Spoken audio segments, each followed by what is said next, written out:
It was the morning of my 31st birthday, though no one marked it save the calendar on my phone blinking a tiny cake icon. I'd already been awake for hours, forcing my feet into worn steel toe boots and pulling on the faded work shirt for another double shift at the auto shop, because rent doesn't pause for birthdays and overdue bills don't send polite RSVPs. The shop's fluorescent lights buzzed as I clocked in 2 minutes early, partly out of habit and partly because I hated waiting. I'd barely logged onto my break room playlist when my screen lit up, a message from Mallory. My heart pinched, anticipating a simple, happy birthday, maybe a promise of leftover cake after her shift, a hug that didn't feel like an obligation. Instead, the words cut deeper than any wrench I'd turned all week. I sold your car. My family comes first. Be grateful I let you live here. My breath caught as if I'd swallowed a shard of glass. I blinked, thinking it must be a joke. Maybe Orion's idea of twisted humor, until the seconds ticked by without a follow-up emoji or explanation. Before I could compose a reply, another notification.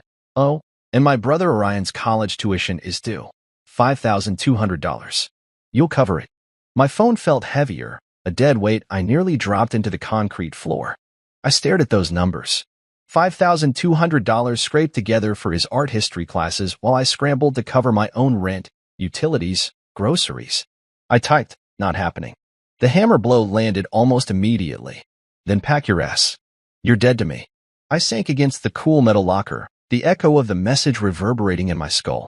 My heart pounded not with surprise. Hell, this storm had been brewing since I signed every utility bill, wired every tuition transfer, cleaned every dusty corner of the house they treated like it was theirs, not mine, but with a fierce, hollow relief. I was done. My fingers trembled as I locked the phone and slid it into my pocket.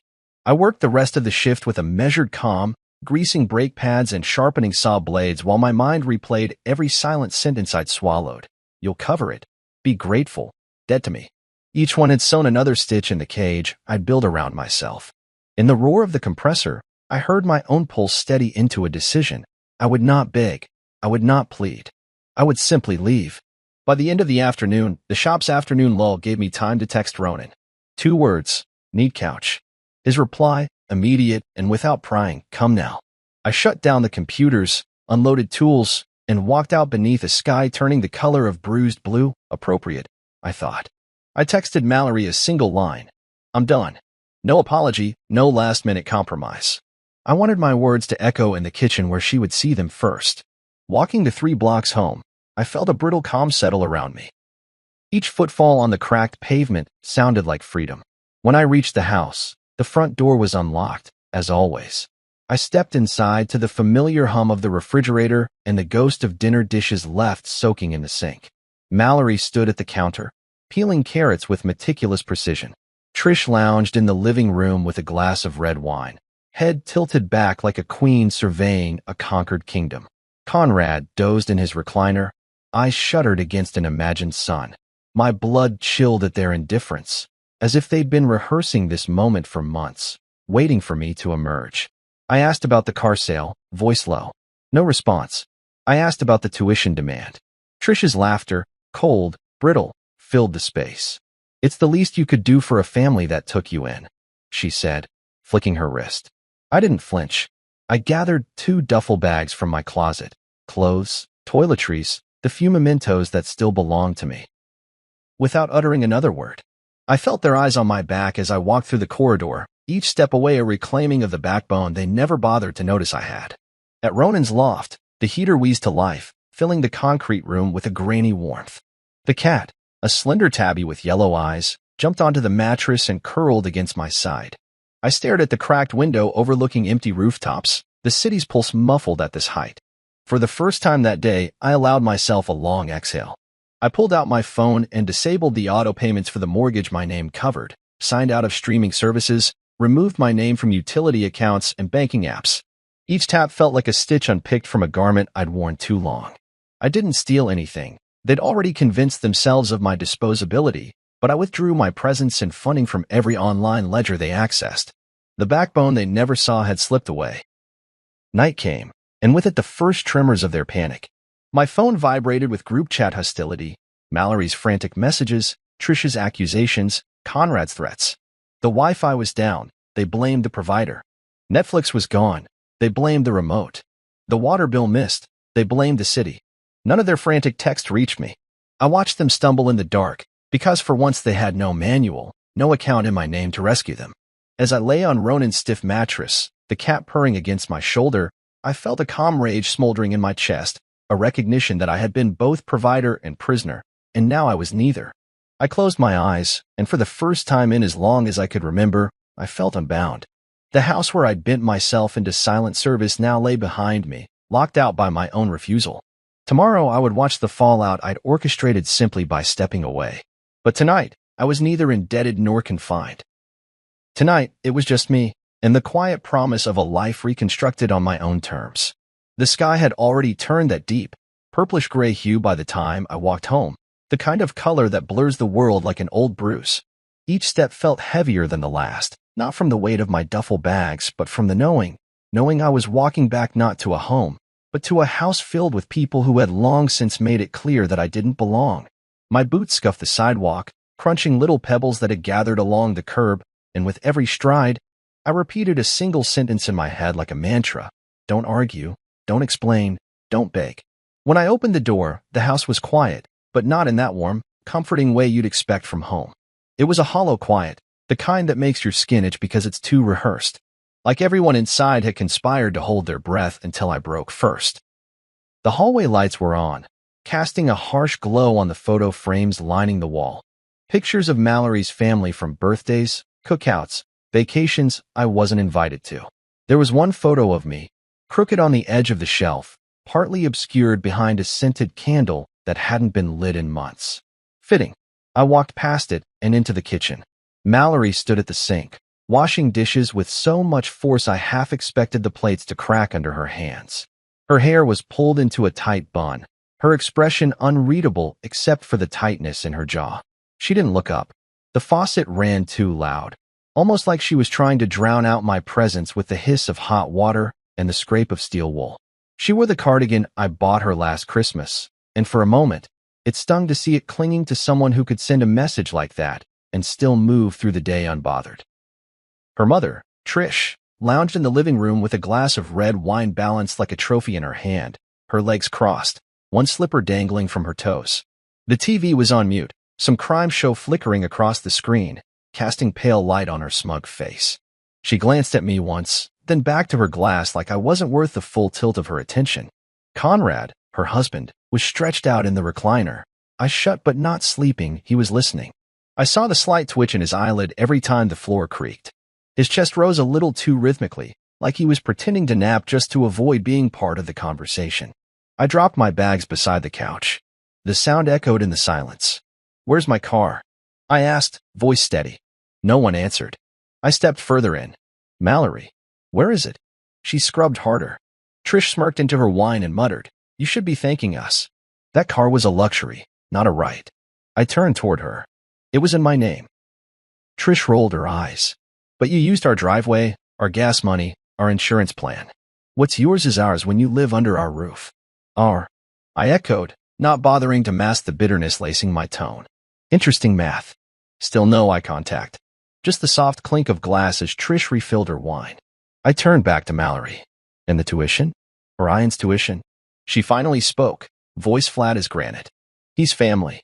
You're not." There it was. Not wrapped in sarcasm or indirect jabs. Just the truth. I was a placeholder, a resource, a living wallet they could guilt and manipulate, until I had the audacity to say no. I looked around the house. Every item I'd bought stood like a monument to my mistake. The Wi-Fi router I installed sat on the mantel. The smart TV I brought home last year glowed with the muted crime scene. The couch I carried up 2 flights of stairs now cradled Trish like a throne. My fingerprints were on everything. My name backed the bills. But my presence? It didn't matter. I nodded slowly, more to myself than anyone else. I walked into the bedroom and unzipped the bags I'd packed at Ronan's. I didn't unpack. I wasn't staying. But I reached into the drawer of the nightstand and pulled out a small manila envelope. It wasn't time for that yet, but I wanted to know it was still there. I slid it back carefully, then turned to the closet. I grabbed a few more shirts, my sneakers, a USB drive I kept stashed behind the bookshelf. No one came in. No one asked where I was going. They were probably waiting for me to scream, to beg, to perform one last scene of loyalty. But I didn't. I zipped up the bags, walked back through the house, and paused by the kitchen door. Mallory finally looked at me. Her eyes weren't angry. They were blank. "I paid for the car," I said calmly, "and 100 other things. But don't worry. You'll figure it out." She opened her mouth like she was about to reply, but nothing came out. I stepped past her, my shoulder brushing hers ever so slightly. She flinched, not because I touched her, but because I didn't flinch in return. As I reached the door, Trish called after me. "You're making a mistake. This is your family." I didn't even turn around. No, this was my silence. "And you mistook it for consent." And just like that, I walked out, closing the door behind me. The air outside felt colder, but it was real. It didn't smother. It didn't judge. I could hear traffic in the distance, the bark of a dog, the rustle of leaves. Sounds that didn't belong to them. They could have the house, the walls, the wine, and the control. I had something better. Myself. And that was more than they ever gave me credit for. Ronan's loft was a glorified garage with a slanted ceiling and windows that groaned in the wind, but when I stepped inside, it felt like a cathedral. Not because it was beautiful, far from it, but because it was mine, in the way that matters. No judgment. No silent expectations waiting to be violated. Just a stained couch, a busted heater, and the distant scent of old oil. Ronan tossed me a spare key and a bottle of ginger ale. No questions, no pity. Just a nod. Bathroom's down the hall. Cat's name is Mercury. He likes the top of your head. I chuckled. This sounds strange in my throat. Good to know. I dropped my bags beside the couch, eased onto the cushions, and exhaled for what felt like the first time all year. Mercury jumped up minutes later, curled himself around the back of my neck like a scarf, and began to purr loudly, insistently. I didn't push him away. There was a strange comfort in the weight of something warm and living leaning into me, even if it was a cat with trust issues and a habit of licking hair. I stared at the ceiling for a long time. It was cracked and water-stained, probably from years of neglect, but it didn't stare back with disappointment or expectation. It didn't care that I wasn't where I was supposed to be, some doting husband in Mallory's picture-perfect life. It just existed, honest in its brokenness. The quiet felt like a second skin, one I hadn't worn in years. I pulled out my phone, not to check in, not to explain, but to begin the work of unhooking. First, I logged into the mortgage portal.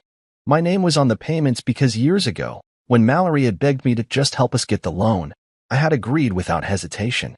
I was the one with the credit, the one with the reliable job history.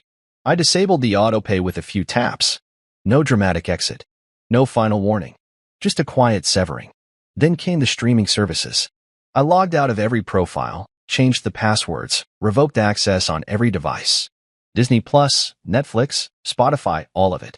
I didn't do it out of pettiness. I did it because I finally understood that my presence in their lives had been transactional. A means to an end. I had become an invisible concierge, available 24/7. Next, I hit the utility companies. Water, power, gas. I removed myself from every joint account. Mallory could call them if she wanted. They were in her zip code, not mine now. I didn't know her another watt of electricity. As I worked, I started a spreadsheet. Not to guilt myself. To remember. Every bill I'd paid. Every tuition fee I'd transferred. Every emergency fund I'd coughed up for Orion, Trish, or Conrad. I listed dates, amounts, screenshots. Not for them. For me. To prove to myself that I wasn't crazy. That the sacrifices were real, and the erasure was deliberate. By midnight, my eyes burned from the screen's glare, but I wasn't tired. I was wired. Alert. I felt the way I imagined soldiers feel the first night after defecting from a war they never believed in. Not free exactly. Not yet. But removed. Distant. Awake. Ronan came out around 1 a.m. in a worn hoodie, scratching his beard. "You need anything?" I shook my head. "Just clarity." He nodded like he understood, which was exactly why I'd called him and not someone else. "You got it. Take your time. Heat's crap, but I got extra blankets. I'll be fine." He hesitated at the doorway. "You did the right thing. Leaving." I met his eyes. "Even if it hurts?" "Especially if it hurts." He went back to bed, and Mercury shifted to curl on my chest like a weighted question I didn't want to answer. I laid back again and closed my eyes, but I didn't sleep. I listened. To the sound of pipes clicking, of the city far off humming with lives not entwined with mine. There was no drama here. No insults masquerading as love. No guilt draped in obligation. Just space. The next morning, I woke to a dozen missed calls, half from Mallory, half from her mother. One from Orion. I didn't open any of them. Instead, I made a cup of coffee with Ronan's chipped French press, sat on the floor next to the drafty window, and sipped in silence. It was strange how easy it was to let go once the noise stopped. I had always thought love was supposed to be complicated, a constant negotiation. But what I'd lived through wasn't love. It was leverage. I was useful, not cherished. That morning, I drafted a few emails, one to the bank confirming my removal from any shared auto loans, one to the university's finance department requesting proof of the tuition payments I'd made for Orion. I wasn't burning bridges. I was documenting what I built. So if anyone ever tried to twist the story, I had my truth. Paper trails don't lie. I also sent myself a long message, a digital letter. It started with, "Remember why you left." Then it spilled out, every little detail. The birthday they forgot. The anniversary I spent alone fixing their busted plumbing while they went wine tasting. The way Trish always called me the helper when company was over. The time Orion crashed my car and Conrad made me apologize for overreacting. I typed until my fingers cramped. I saved it in a folder titled Evidence of Self.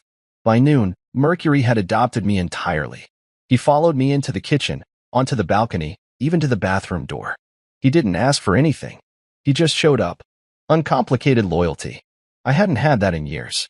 I sat on the couch and stared at my phone, wondering if I should respond to any of the messages. Mallory had sent a voice note, 17 seconds long. I played it on mute. Her face was still, just lips moving and eyebrows twitching. But I didn't unmute. I didn't care about the sound. I cared that she looked tired. Not because she missed me, but because the engine had stopped. And I had been the engine the entire time. That's when it hit me. They weren't mourning me. They were mourning the convenience I had provided. They weren't panicking because they loved me. They were panicking because they had no passwords, no access, no fallback plan. They called it betrayal. But it was just absence. Mine. And they didn't know how to live without it. That night, I took a walk. Just a few blocks, hood up, hands in my pockets. I passed couples in cafes, a father pushing a stroller, an old man sweeping his stoop. Lives moving forward. No one knew me. No one needed me to fix anything. It felt good. It felt like the beginning of something honest. Something I didn't have to earn through silence. When I came back, Ronan had left a takeout container on the counter. A sticky note on top read, "Chicken lo mein. You always like that crap." I smiled. It was more kindness than I'd received in months. And I hadn't had to bleed for it. It started with the Wi-Fi. Of course it did. The morning after I shut everything down, Mallory sent a group text. "Why is the Wi-Fi out?" No punctuation, no pleasantries. Just a command disguised as confusion. I saw the message light up my screen while Mercury stretched across my chest like a smug little alarm clock. I didn't respond. Not because I didn't have an answer, but because I wasn't their IT department anymore. Let them call the provider and explain why the bill bounced. Let them fumble with passwords I had memorized, with accounts that were mine. I took a sip of the lukewarm coffee Ronan left on the counter and watched the storm begin. Within 10 minutes, Trish chimed in. "Netflix isn't working either." "Is the router unplugged?" Then Orion. "I can't even check my school email. Everything's offline. WDH is going on." They were unraveling, and all I'd done was walk away. Another buzz. Mallory again. "What the hell did you do?" Still, I said nothing. I sat in Ronan's creaky desk chair, legs propped up, the cat purring against my shin, and scrolled through the endless thread of messages like I was watching a play I no longer had a role in. I'd played the provider for so long, I'd forgotten what it looked like to see them scramble without me. The illusion was cracking, and beneath it, their entitlement was laid bare. They weren't angry because they'd lost me. They were angry because they'd lost access. My phone buzzed again. "Mallory, direct message this time. Why are you doing this? You're being petty." Ronan leaned back in his chair. "You're building peace now. Takes time. Messy start, but it gets quieter." I believed him. Not because I had proof, but because the alternative was worse.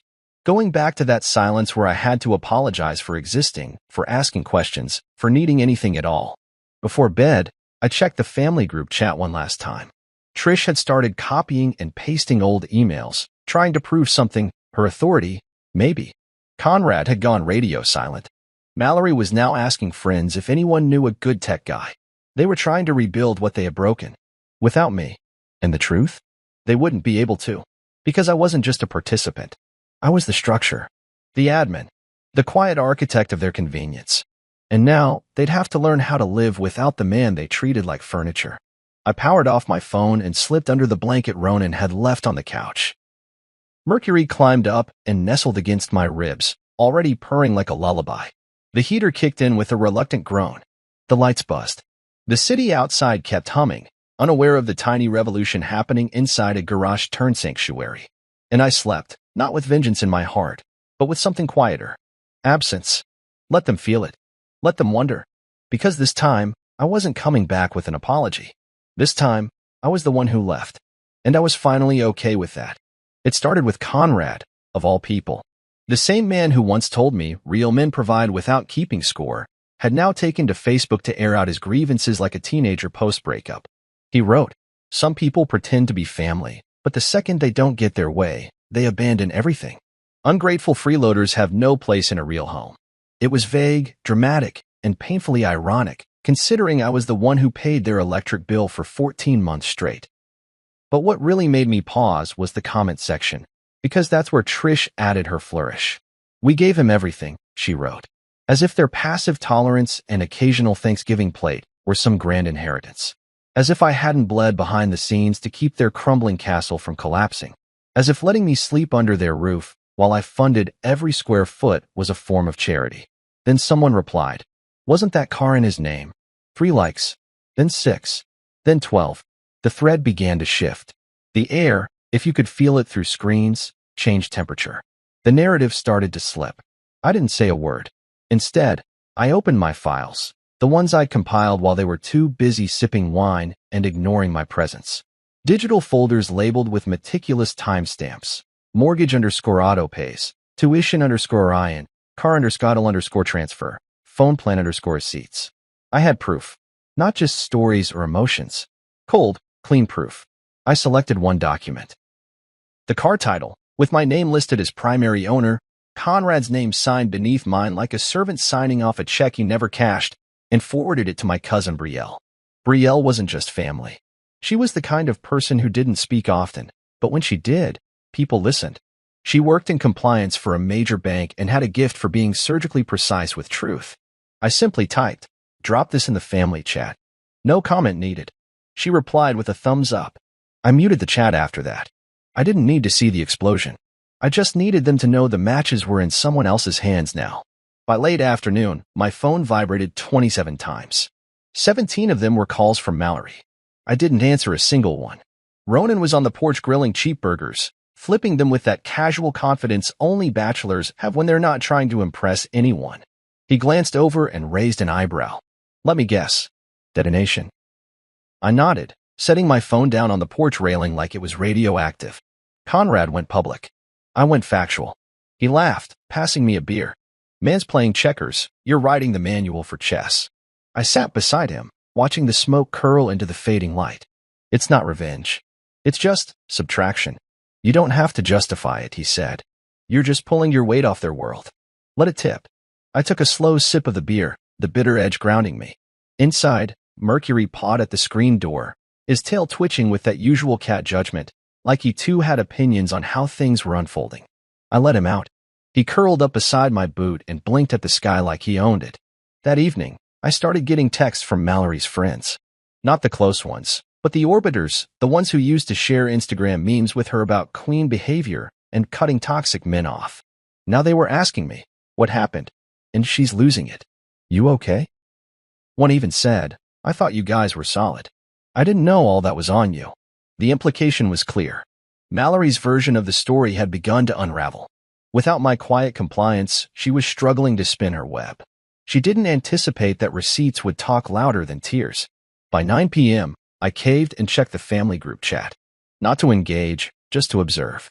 The title document was there, neatly posted by Brielle, with a note that said, "Thought we were keeping it real." No anger, no side-taking, just documentation. Aunt Nadine chimed in. "Wait, he paid your utilities for a year? Uncle Vince, why is Mallory asking him to pay for her brother's tuition?" Someone else dropped a meme, A cartoon of a bride handing her vows to a man labeled husband, while holding hands behind her back with a man labeled ATM, caption, modern love. I didn't laugh. Not because it wasn't funny, but because it was true. Mallory's last text that night read, "Why are you doing this to me? I didn't know it would go this far." That line hit me differently than the others. I didn't respond. I just read it again, slowly, letting the words soak into me. I didn't know it would go this far. As if this spiral were spontaneous combustion. As if I lit the match by removing the wood she stacked for years. As if silence after abuse is violence. But I knew better. She did know. She just thought I'd never say anything. She just thought I'd keep playing the good soldier, saluting through the insults and marching through the exploitation. She didn't count on me leaving quietly. She definitely didn't count on me leaving with records. Ronan crashed on the couch beside me with a plate of greasy food and a cold soda. "You gonna respond?" "No," I said. "That's what they expect." Another speech. Another olive branch. He nodded. "Better to let her sit in it." "Exactly. Let her sit in the absence. Let them all feel the void of the man they used but never saw." That night, I backed up every file, every screenshot, every message to a secure drive. Not because I planned to launch some campaign, but because it mattered that I preserved my reality. I wasn't erasing the past. I was archiving it. For clarity. For sanity. For proof that I was not some angry dropout spinning lies on Facebook. I fell asleep with the laptop humming, mercury curled between my ankles, and the faint sounds of the city reminding me that the world was still moving beyond them. Past them. I didn't feel triumphant, but I did feel clean. And that was more than I'd felt in years. The message came in at 7:02 a.m., before I'd even had a chance to brush my teeth. My phone buzzed on the nightstand, a low vibration that stirred Mercury from his perch on my chest. He gave a lazy stretch, then jumped off with a thud as I reached for the device. It was Orion. "No, hey." No preamble, just, "Bro, I didn't ask for this. Dad said you'd handle it." He signed me up without asking. I stared at the screen, still groggy, and read the words again. The irony almost made me laugh. So now I was bro again. Now, when the tuition bill was bouncing back and the school finance office was sending out warnings, suddenly I was family again. Suddenly I was worth messaging, not to apologize, not to ask how I was doing after being tossed out like trash, but to shift the weight back onto my shoulders. I didn't reply right away. I got up, splashed cold water on my face, and stood in front of the tiny bathroom mirror. My eyes looked different lately, less tired, maybe. Not peaceful, not yet. But something had shifted. There was a new clarity in the lines around them, like the smudges had been wiped off a lens. When I stepped back into the living space, Ronan was already up, heating something in a pan. The smell of eggs and garlic filled the air. "You want some?" he asked without looking up. "Yeah," I said, more out of habit than hunger. I sat on the armrest of the couch and looked at Orion's message again. There was no question in it, just the assumption that I would somehow fix what had fallen apart. I remembered the night I drove him 6 hours to tour a college he barely knew the name of, just because his dad said it might be good for optics. I remembered swiping my card at Best Buy while he picked out a top-tier laptop because he insisted anything less would make him fall behind. I remembered watching him cry when he thought he'd flunked out, and I stayed up all night helping him study. And now this. I finally typed, "Then maybe you should ask him why the guy who paid for your laptop, your phone, your dorm deposit just got kicked out." Read. Silence. For a while, I thought that would be it. Another message tossed into the void, another truth they'd pretend was too uncomfortable to respond to. But 10 minutes later, a new one appeared. "Sorry. I didn't know." Those 4 words sat like lead on my chest. Because I believed him. Or at least, part of me did. Orion wasn't cruel like Trish, or manipulative like Conrad. He was naive. Raised in a house where boundaries didn't exist and gratitude was optional. He didn't know because no one had taught him to look beneath the surface. He didn't know because it had never occurred to him that the man quietly covering his bills might also be the man slowly fading under the weight of it all. I stared at his message for a while. Thought about responding. Thought about extending an olive branch, something human. But then I remembered the night Mallory sent me that text, "You're dead to me," and how Orion never once reached out. Not even a single, "What's going on?" So I put the phone down. Ronan handed me a plate of eggs and rice, a mismatched fork balanced on top. "You good?" he asked. "Define good," I said, but I took the plate anyway. We ate in silence. The TV was on in the background, some old kung fu movie playing, the audio too low to follow. It didn't matter. I wasn't watching. I was still turning over Orion's message in my head like a coin I couldn't quite spend. It was an apology, sure, but it came after the fallout. After the support system collapsed. After I withdrew. It wasn't accountability. It was panic. After breakfast, I pulled out my laptop and checked the backup folder. Every transaction I'd made for Orion's schooling was there. PDFs of bank transfers, emails confirming tuition payments, screenshots of text messages where Trish said, "Just put it in your name for now." I highlighted one and sent it to my own email with a subject line, "For the record." I wasn't planning to use it, but I wanted it nearby, just in case the narrative started shifting again. My phone buzzed. Orion again. "Can we talk?" I exhaled, long and slow. I texted back. About what? A few seconds passed. About how things got here. I feel like I missed something big. That was the closest to self-awareness I'd seen from any of them. And maybe, in another world, I would have said yes. Maybe I would have driven to campus, sat on a bench, explained everything like I was the big brother again, the one who always cleaned up the mess. But that version of me was gone. So I wrote, "You didn't miss it. You ignored it. Like everyone else. This didn't happen overnight." No reply came after that. And I felt, not better, but settled. That afternoon, I walked to the corner store to grab cat litter and came back to find Ronan fixing the heater with a wrench he didn't really know how to use. I offered to help, and together we managed to get it humming again. We didn't talk about Orion. We didn't talk about Mallory. Just the pipes, the seals, the little click that meant something was working. When the warmth finally kicked in, I sat back and watched the room fill with it, slow and steady. It reminded me of the kind of love I never got from that house. The quiet kind. The kind that doesn't ask for proof of purchase or demand a receipt. The kind that shows up, imperfect but real. That night, I didn't check my phone. I let it sit on the table, buzzing occasionally, flashing the screen like a child begging for attention. But I didn't pick it up. Because I had nothing more to say to people who only listen when things stopped working. And I wasn't anyone's backup generator anymore. The knock came just after 7. Not a timid one. The kind of knock that rattles the hinges and announces itself like it owns the place. I was sitting on the couch in gym shorts, scrolling through old photos, not to feel nostalgic, but to remind myself that there was a time I used to smile without hesitation. Mercury was asleep across my feet, limbs splayed like he was dreaming of war. Ronan was in the kitchen tossing pasta in a pan with the same careless grace he applied to most things. The second knock was louder, more deliberate, and Ronan froze. He turned his head slowly, the way people do when they're trying to decide between ignoring a sound or confronting it. "You expecting someone?" he asked. "No." We both stood still for a beat. The knocking came again, this time followed by a voice. "I know you're in there. Conrad." I didn't have to look through the peephole. I knew that voice too well.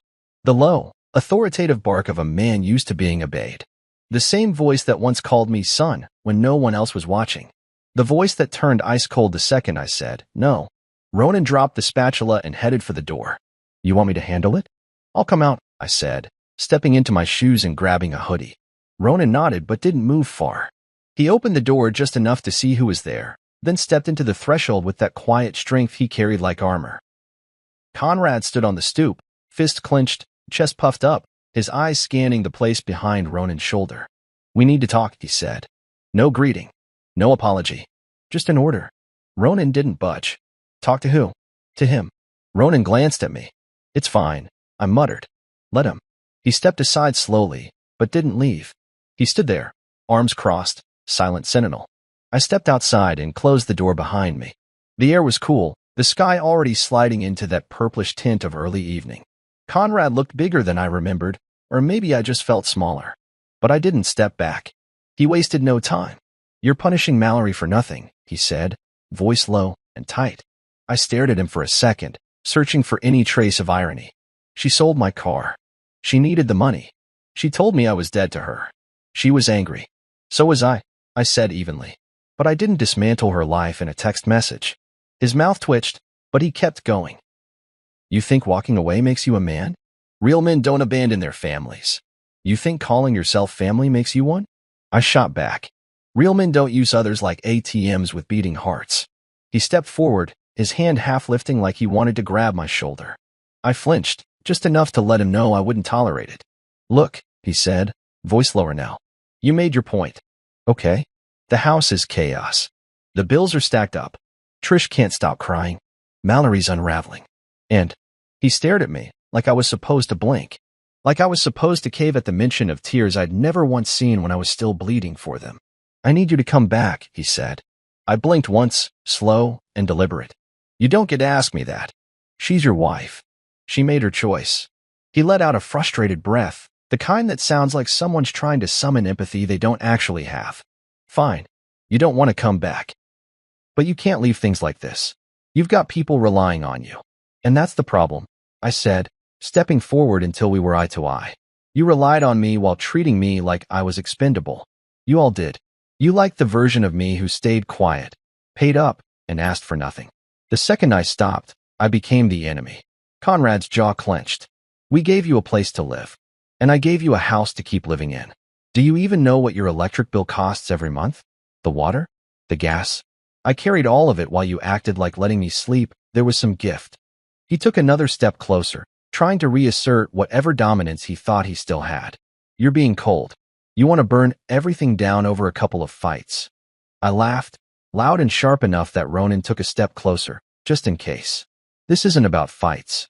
This is about being discarded, used, dismissed.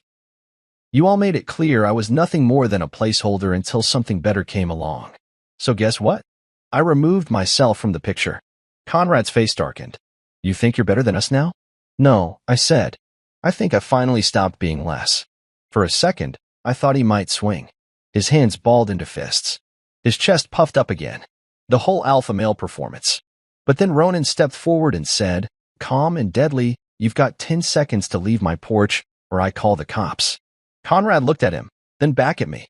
His face twisted, rage and something close to shame fighting for dominance. He took a step back. This isn't over, he said. It is for me. He turned and walked down the steps, muttering something under his breath. I didn't care enough to ask what. I stood there until his car door slammed shut and the engine faded into the distance. Then I went back inside. Ronan locked the door behind me. You good? I'm better than I was. He nodded and went back to his pasta like it was just another Tuesday.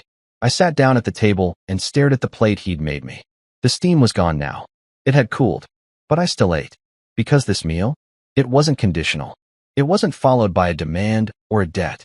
It was just a meal from a friend who didn't need me to bleed to prove I was worthy of sitting at his table. And that, right there, was more family than I'd had in years. I had slipped it into the drawer the night before I left, right after I zipped up my second bag and took one last look around the room that had felt more like a hotel than a home for the last 2 years. It was a plain manila folder, no dramatic markings, no read me in red Sharpie, just a clean cover and a weight that came from more than just the pages inside. I placed it gently in the back of the drawer beneath old utility bills and takeout menus, then walked out of that house without another word. I hadn't thought about it since. Until Ronan's phone buzzed over breakfast with a single-word text. Found it. I didn't need to ask what it was. Trish had found the packet. Inside were the artifacts of my time in that house, the unacknowledged evidence. There were screenshots of text messages from Mallory asking me to just cover it this month, or help her mom until the settlement cleared. I included photos of the car title, emails from the dealership, and even the invoice from the insurance I paid every month without fail. And at the bottom of it all was a letter, typed, signed, and dated. It read, "This is what I covered. This is who I was to you. This is why I left." I imagined Trish finding it first. I could practically see the way her manicured fingers would have pulled the drawer open in frustration, maybe looking for an old warranty or something else she assumed was still my responsibility, only to pause at the sight of the folder. Her curiosity would have gotten the better of her. She would have opened it expecting something petty, a tantrum in paper form. Instead, she found a mirror, one they couldn't argue with. Ronan set his phone on the counter and arched an eyebrow. You ready? For what? He gestured to the text. You know this is gonna get loud. I nodded. Good. Less than 10 minutes later, my phone started lighting up like a holiday tree. First came the calls, then the texts, then the voice notes. Why would you leave that stuff behind? Are you trying to humiliate us? Trish is screaming. Conrad threw a chair. I leaned back in Ronan's chair and took a slow sip of coffee. They always said they wanted honesty. Ronan grinned. Looks like you gave them some. I didn't reply to any of the messages. Not yet. I wanted the packet to marinate, to settle in their stomachs the way their guilt never seemed to. I pictured Mallory sitting on the porch with her face in her hands, staring at the evidence like it was a stranger's biography. I wondered if she even remembered half the things I included, like the time she asked me to wire money for her brother's books and then told her friends she paid for them herself. Or the month I covered 3 credit card bills while Conrad ranted about how lazy men today had become. Around noon, the real meltdown began. One of Mallory's old friends, Kelsey, I think, posted something cryptic on social media. People really be living in glass houses with stones in hand. Beneath it, someone commented, "Is this about Mallory?" Then someone else added, "I'd be screaming too if I found out I was living off a man I kicked out." And just like that, it spread. The whispers became echoes. Trish, naturally, tried to shift the narrative first. She posted a long-winded Facebook update filled with passive-aggressive phrases like, "Not everything is what it seems," and "Some people keep receipts when they're planning to leave, not because they care." She underestimated the internet. Someone shared a photo of the packet, just the top page, where the line read, "Mortgage coverage, 17 months paid in full by my name." Mallory's voice note came in then. The longest yet. I didn't play it at first. I sat with it on my screen, watching the play button pulse as if it could reach me through guilt alone. Then I tapped it. Her voice was quieter than I expected. No rage. Just breathless sobbing between sentences. I didn't know it would get this far. I didn't think you'd actually walk away. I didn't think you'd make it public. Now everyone's calling me, asking why I let you leave. Asking why I said what I said. I don't know how to fix this. I thought you'd come back. You always did. That last line almost did it. Almost. Because she wasn't wrong. I always came back. After every fight, every slight, every dinner where I sat in silence while they praised each other and ignored me. I came back with my wallet, with apologies I didn't know, with favors that felt like penance. I'd been loyal, devoted, quiet, but not anymore. I didn't reply. That evening, Ronan and I sat on the balcony eating wings from the place down the block. Mercury weaved between our legs like he belonged there more than either of us. We watched the sun dip behind the skyline and listened to the hum of the city doing what it does best, moving on. "You think they'll try to twist it?" Ronan asked. "They already are." He nodded. "But they can't undo the truth." "No," I said, setting down my drink. "And I'm done pretending their version ever mattered more than mine." Across the street, I saw a family having dinner through an open window. Laughter, shared plates, a father leaning over to help his daughter cut something on her plate. It was so simple, so unremarkably warm. I watched for a moment, then looked away. Not because I was bitter, but because I realized I wanted that someday. Not the performance of it, but the real thing. And to have that, I had to stay gone. I had to protect the version of me that finally had the guts to say, enough. Because sometimes the only way to reclaim yourself is to leave something behind. And let it speak louder than you ever could. By mid-morning, the family group chat had morphed into a war zone.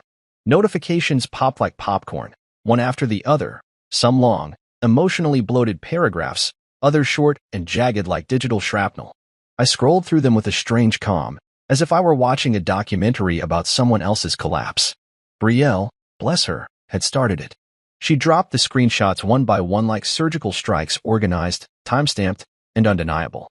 First came the message from Mallory asking me to pay Orion's tuition. Then the one from Trish asking me to handle the mortgage until we get through this rough patch. Then the "thank you for covering the Wi-Fi" text Mallory sent just 6 weeks ago, complete with a heart emoji. And finally, a screenshot of the folder's contents, the line-by-line breakdown of my financial footprint in their lives. It detonated. Aunt Nadine was the first to react. "Wait, he paid your utilities for a year? And y'all kicked him out."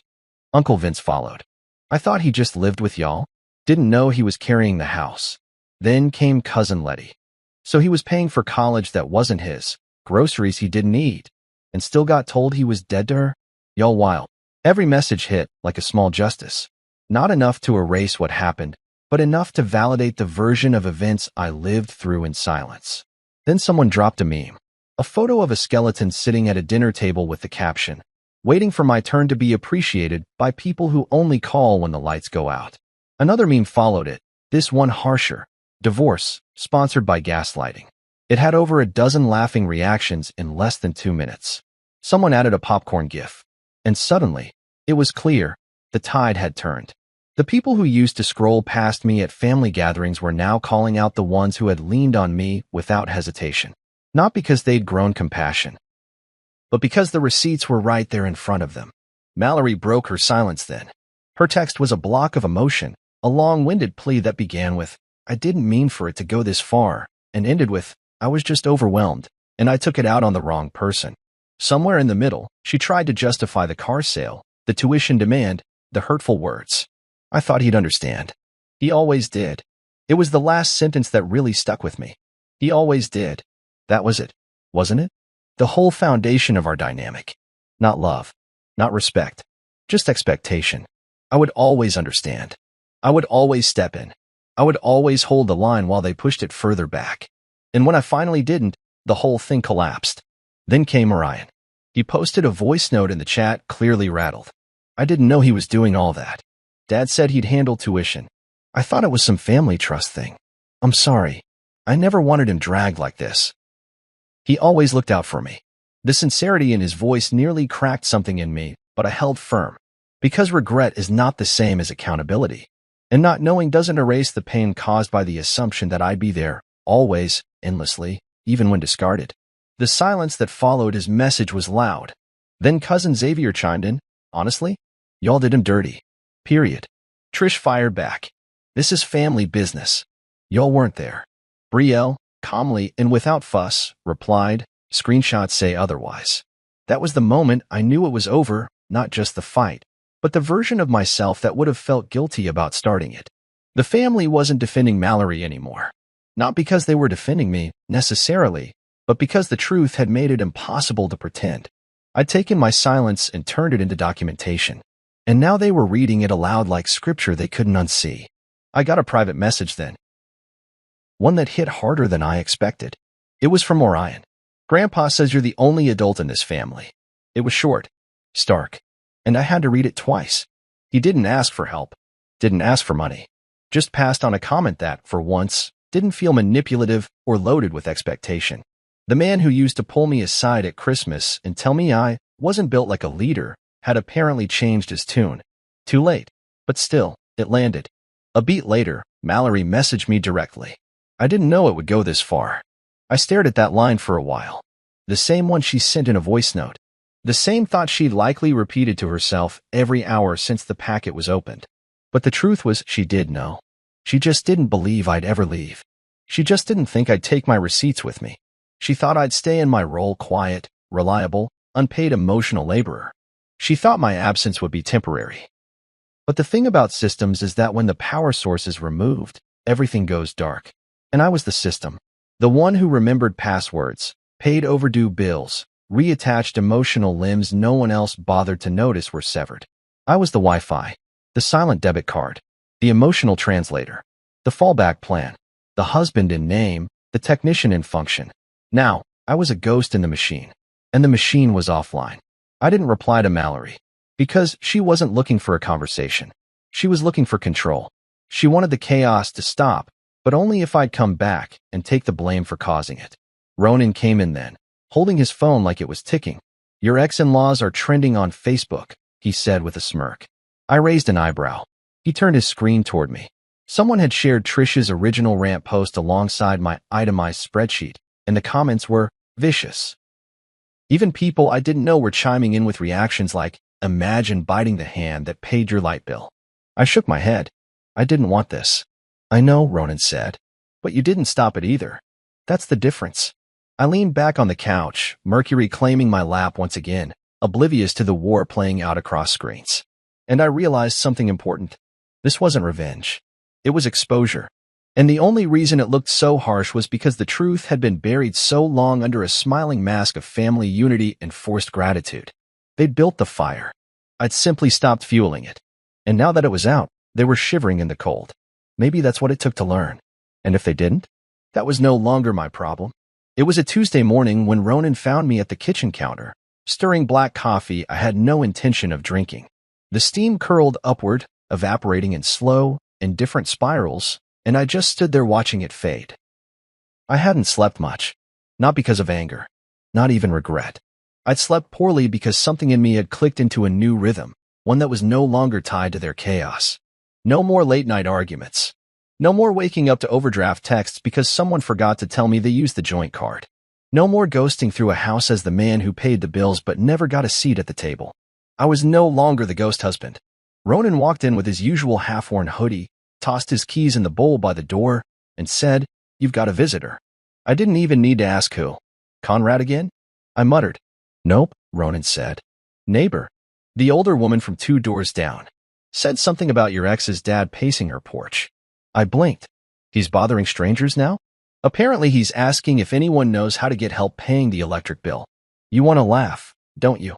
I didn't answer, but yeah, I kind of did. That was the thing with people like Conrad. Their pride was made of glass until it cracked, and then suddenly it was everyone else's fault. Now he was reduced to knocking on neighbors' doors, searching for the generosity he once looked down on me for offering. It would be tragic if it wasn't so poetic. My phone vibrated on the counter. Trish. Again. I didn't pick up. The voicemail icon blinked seconds later, but I swiped it away. She called twice the day before, too. Once at midnight, rambling, slurred. The other time mid-afternoon, voice low and trembling. He's losing it. Conrad. He can't handle the bills. I'm sorry. Please come back. That last part echoed in my head longer than I wanted it to. Please come back. But she didn't mean come back to me. She meant come back to service. Come back to utility. To usefulness. Not to love. I finished my coffee. Or at least, I finished stirring it. Then my phone buzzed again. It was a name I hadn't expected to see. Sterling. Orion. Text message. I'm leaving. Can you pick me up? That sat differently. No demands. No guilt. Just a request. I tapped to reply. Yeah. Meet me at the corner. 20 minutes. I showed the message to Ronan, who simply nodded and tossed me the keys. Bring back wings, he said. Always. The drive was quiet. Late morning traffic was light, and I let the city roll past me, a blur of laundromats, corner bodegas, and sun-bleached posters on brick walls. I hadn't driven this way since I left. The closer I got to the old neighborhood, the more I recognized every bump in the road, every cracked sidewalk I once shoveled in the winter without thanks. I spotted Orion waiting on the corner. Hoodie, backpack, a duffel bag by his feet. He looked smaller than I remembered. Not physically, just lighter, in the way a person does when the scales have finally fallen from their eyes. He opened the door and slid in quietly. You good? I asked. He shrugged. Not really, but I'm done. I nodded. No lecture. No questions. We drove in silence for a few blocks before he spoke again. She said you were overreacting, that you'd calm down. She was wrong, I said, eyes on the road. I know that now. That was it. Not a long apology. Not a desperate explanation. Just acknowledgement. And that meant more than all of Mallory's tearful voicemails combined. We stopped at a place on the way back to Ronan's. A little dive spot with greasy wings and cracked vinyl booths. We sat in the back, Orion picking at his fries while I polished off lemon pepper wings that tasted like justice. He didn't say much. But every once in a while, he looked up with that expression, like he was seeing me for the first time. Not as the placeholder. Not as the guy who always bailed him out. But as someone who finally said no and meant it. When we got back to Ronan's, he was on the porch sipping something from a mason jar and flipping through a car magazine. You're not staying long, right? He asked Orion. Orion raised his hands. Just till I find a place. Ronan nodded. Cool. You sleep on the floor. Mercury gets the couch. We all laughed. Even Mercury seemed to blink in approval. That evening, I sat on the balcony with my phone in hand, scrolling through the last few unread messages from Mallory. She'd sent a photo. The porch light, off. A caption beneath. I don't know how to reset anything. Exactly. That was the point. I was done being the one who made everything work while everyone else broke it. I deleted the message. I didn't need to reply, because I'd already answered with silence. I sat out there long after the sun dipped behind the rooftops, the street lamps flickering on one by one like a slow exhale. Somewhere down the block, someone played music out of an open window. The kind of song that made you feel like your story had just turned a page. And it had. I wasn't angry anymore. I wasn't heartbroken. I was free. And they were offline. Not because I destroyed anything, but because I finally stopped repairing it. The morning of the wedding hit me like a slap of cold wind, sharp and biting, the kind of January freeze that Philadelphia knows too well. I was up before the sun, standing in our cramped living room, my breath fogging in the dim light as I fumbled with the gift I'd spent weeks planning for my sister-in-law, Brielle. It was a painting, something special, a custom piece of the park where she and Conrad got engaged, all soft greens and golden light captured on canvas. I'd poured time into getting it just right, imagining her face when she saw it, hoping it'd mean something to her. My hand shook a little as I wrapped it, not from the cold but from the weight of the day. This was Brielle's moment, and I wanted to be part of it, even if just in a small way. Camille, my wife, burst past me like a whirlwind, her heels clicking on the hardwood floor, already dressed in that deep blue gown she'd been obsessing over for weeks. "We can't be late," she snapped, her voice tight, not even glancing my way as she grabbed her purse and checked her reflection in the hall mirror.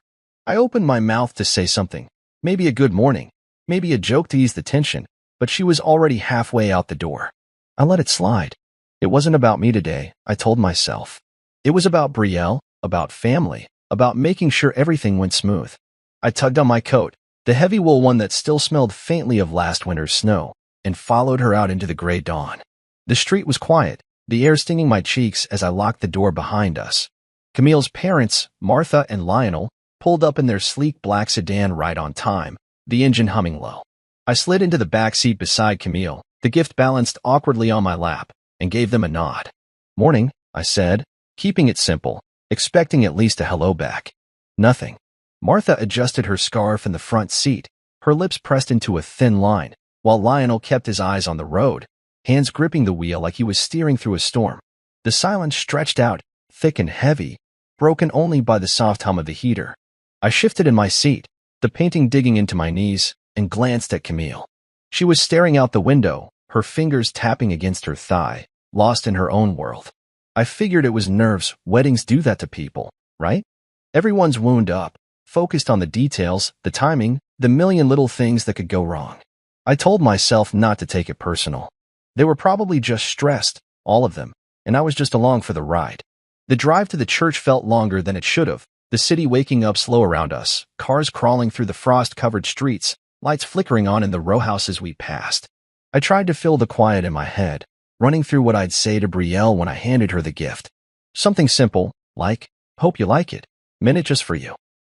I wasn't big on speeches, never had been, but I wanted her to know I'd thought about her, that I cared. Camille's family wasn't always easy to crack, Martha with her sharp edges, Lionel with his quiet judgment, but I'd been trying for years to fit in, to prove I belonged. The painting was part of that, a peace offering wrapped in brown paper and twine. I adjusted my tie as we pulled into the church lot, the steeple looming against the pale sky, and took a deep breath. The cold hit me again as I stepped out, my shoes crunching on the gravel, the gift tucked under my arm. Camille was already moving, her dress swishing as she headed for the entrance without a backward glance. I followed, slower, watching her disappear into the crowd of early guests milling around the steps. Inside, the church smelled like old wood and candle wax, the kind of place that felt heavy with history. People were everywhere, ushers in stiff suits, relatives I vaguely recognized, all buzzing with that pre-wedding energy. I stood there for a second, feeling the weight of the day settle on me, and tried to catch Camille's eye. She was gone, though, swept up into the bride's room with a flash of blue fabric and a laugh I could hear even from across the hall. I shrugged it off, figuring she'd find me later, and turned to Martha and Lionel instead. They were right there, a few feet away, shaking hands with some cousin or aunt, their faces lit up with smiles. "Hey," I said, stepping closer. "Everything looks great, huh?" They didn't even turn. Martha's laugh cut through the air as she patted someone's arm, and Lionel nodded at whatever was being said, both of them acting like I wasn't even there. I stood there, dumb for a second, the painting suddenly feeling heavier in my hands. Maybe they didn't hear me, I thought. Maybe it was the noise, the chaos. I tried again, louder this time. "Martha, Lionel, you need help with anything?" Nothing. They moved off, their voices fading into the crowd, leaving me standing there like an idiot. I shook my head, brushing it off again. Stress, I told myself. It's a big day. They're distracted. I'd been married to Camille long enough to know her family could be cold sometimes, especially when they were focused on something or someone else. Today, that was Brielle, and I got it. I wasn't the star of this show. Still, as I made my way through the foyer, the chill from outside seemed to stick with me, settling into my bones.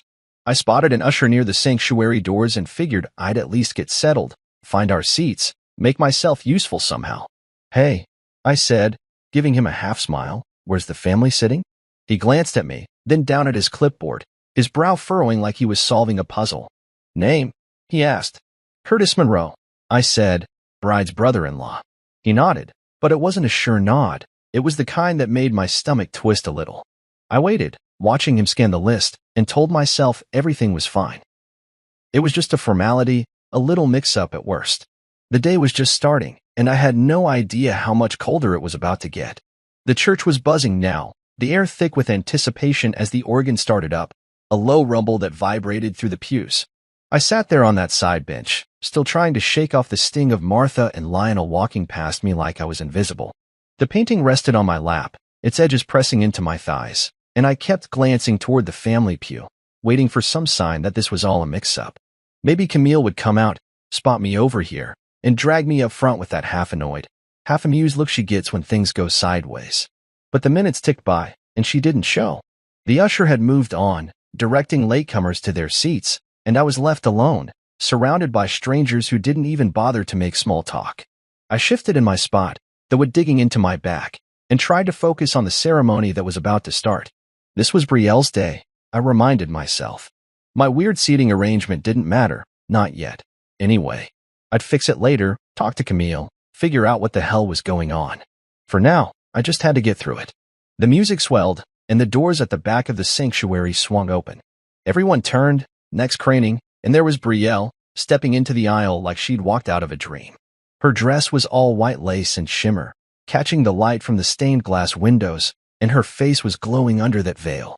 Conrad stood at the altar, grinning like a kid who'd won the lottery, and I couldn't help but smile a little myself. She looked happy, really happy, and for a second, I forgot about the bench, the silence, the way her parents had brushed me off. I'd known Brielle since she was a gangly teenager, back when Camille and I first started dating, and seeing her like this felt big, like a milestone I was part of. I adjusted the painting on my lap, thinking about how I'd give it to her after, maybe catch her before the reception started. I wanted to say something nice, something that'd stick with her. Brielle, congratulations. You look amazing. I practiced in my head, keeping it simple but real. I wasn't good with words, but I figured she'd get it. The ceremony kicked off, all the usual stuff, vows, rings, the priest droning on about love and commitment. I watched from my corner, the pillar half blocking my view, and kept an eye on the family pew. Martha was dabbing her eyes with a handkerchief, Lionel sitting stiff and proud beside her, and Camille, there she was, finally slipping in late from the bride's room, her blue dress standing out against the muted colors of the crowd. She slid into her spot next to her parents, whispering something to Martha that made them both smile. I leaned forward, trying to catch her eye, maybe wave or nod, but she didn't look my way. Not once. The priest kept talking, and the crowd murmured along, but I was stuck on her, on how she didn't even glance over here, didn't seem to notice I wasn't where I was supposed to be. My stomach twisted, that tight feeling from earlier creeping back in. I told myself she was just caught up in the moment, too busy with Brielle's big entrance to think about me. But it didn't sit right. When the vows wrapped up and the crowd erupted into applause, I saw my chance. Brielle and Conrad kissed, everyone cheered, and people started moving, some heading for the doors, others clustering to congratulate the couple. I stood up, the painting under my arm, and made my way toward the front. Brielle was still near the altar, surrounded by a swarm of relatives, her laugh cutting through the noise. I edged closer, waiting for a gap, and when she turned my way, I stepped up. Brielle, I said, loud enough to get her attention over the chatter. Congratulations. You look amazing. I held out the painting a little, not handing it over yet, just letting her see I had something for her. She looked at me, right at me, and for a split second, I thought she'd smile, say thanks, maybe even hug me like she used to when we were closer. But her eyes slid past me, like I was a window she could see through, and all I got was a quick, tight nod. No words, no warmth, just that little jerk of her head before she turned away. Camille was right there, grabbing her hand, and the two of them walked off together, laughing about something I couldn't hear. I stood there, frozen, the painting heavy in my hands, my face burning like I'd been slapped. I didn't move for a minute, just watched them disappear into the crowd, their voices fading. My chest felt hollow, like someone had scooped out whatever was supposed to be there. I'd expected something. A thank you, a smile, even just a hey, Curtis, good to see you.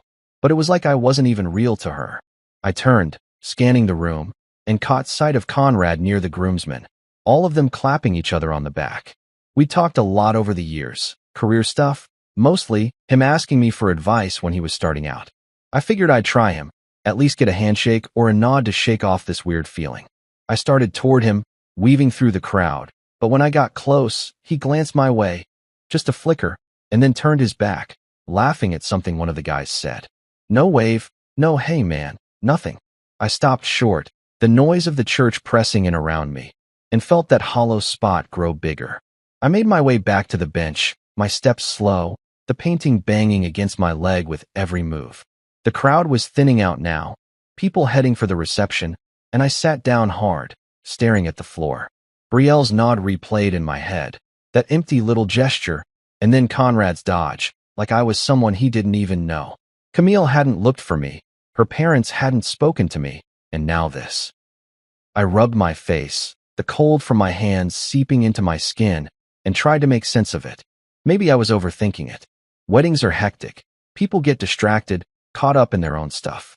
But it didn't feel like that. It felt personal, like I'd been erased from the picture and nobody cared enough to tell me why. I looked at the painting, the park scene I'd spent so much time on, and wondered if it even mattered anymore. The organ played on, a cheerful tune that didn't match the weight settling over me, and I sat there, alone on that damn bench, feeling more like a ghost than a guest. The church was alive with movement by the time I stepped into the sanctuary, the air thick with the hum of voices and the faint rustle of dresses brushing against pews. I stood there for a moment, still holding that painting for Brielle, my fingers tight around the edges of the frame as I watched the usher flip through his clipboard. The kid, he couldn't have been more than 18, kept squinting at the paper like it was written in code, his lips moving silently as he traced the lines with a shaky finger. I shifted my weight, the soles of my dress shoes squeaking faintly on the polished floor, and tried to keep my patience. Curtis Monroe, I repeated, a little slower this time, figuring maybe he hadn't caught it over the noise. I'm with the bride's family, Camille's husband.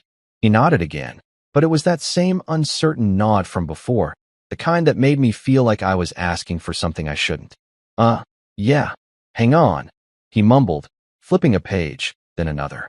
I glanced around, spotting familiar faces, Camille's cousins, some old neighbors, filing into the rows up front, all smiles and chatter. The family pews were right there, just past the aisle, decked out with white ribbons and flowers that must have cost a fortune. That's where I belonged, I thought, where we belonged. Me and Camille, together, supporting Brielle on her big day. The usher finally stopped flipping and tapped the clipboard with his pen, his face scrunching up like he'd bitten into something sour. Okay, Mr. Monroe, he said, not quite meeting my eyes. You're over here.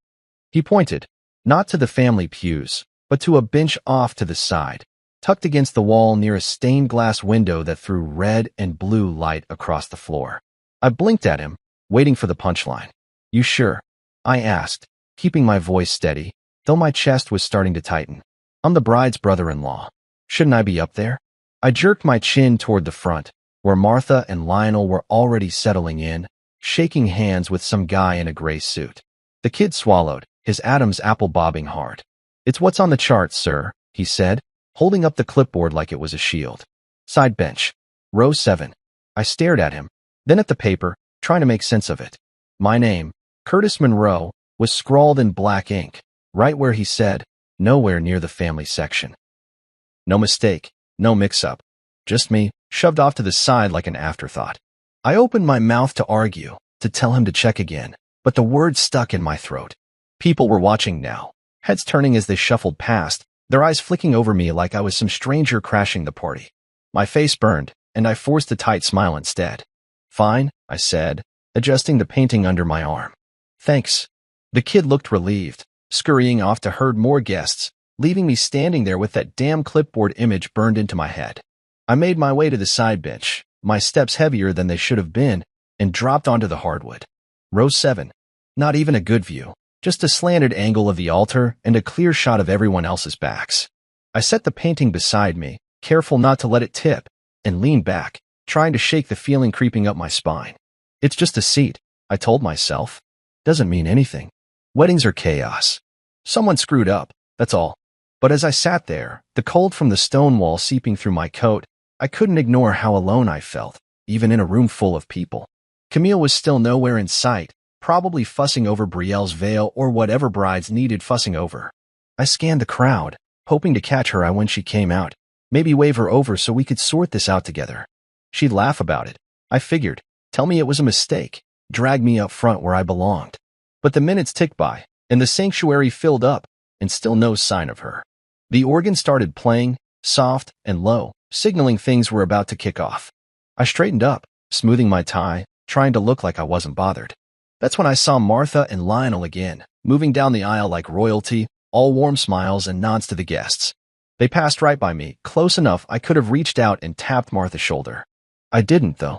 I just watched, waiting for one of them to glance my way, to acknowledge me with even a flicker of recognition. Nothing. Martha's laugh rang out as she leaned into Lionel, her voice carrying over the music, and they kept going, settling into their spots up front without so much as a nod in my direction. My stomach twisted, a slow, sick churn that I couldn't blame on the cold anymore. I'd been with Camille for 6 years, married for 4, and her parents had never been what you'd call warm. Martha had her way of looking through you when she didn't feel like dealing, and Lionel barely spoke unless it was about his golf game or the stock market. But this was different. This was deliberate. I shifted on the bench, the wood creaking under me, and tried to focus on the altar, on the flowers, on anything but the way my hands were clenching into fists. The painting sat there next to me, a reminder of why I'd come, to celebrate Brielle, to be part of this family I'd fought so hard to fit into. I'd spent hours picking it out, thinking it'd show them I cared, that I wasn't just some guy tagging along. Now it felt stupid, like a kid's drawing no one would bother hanging up. The music swelled, and the doors at the back swung open. Brielle stepped out, all white lace and glowing smiles, and the room went quiet, everyone turning to watch her. She was beautiful, no question, looked just like Camille did on our wedding day, only younger, softer somehow. Conrad stood at the altar, grinning like a fool, and I couldn't help but smile a little myself.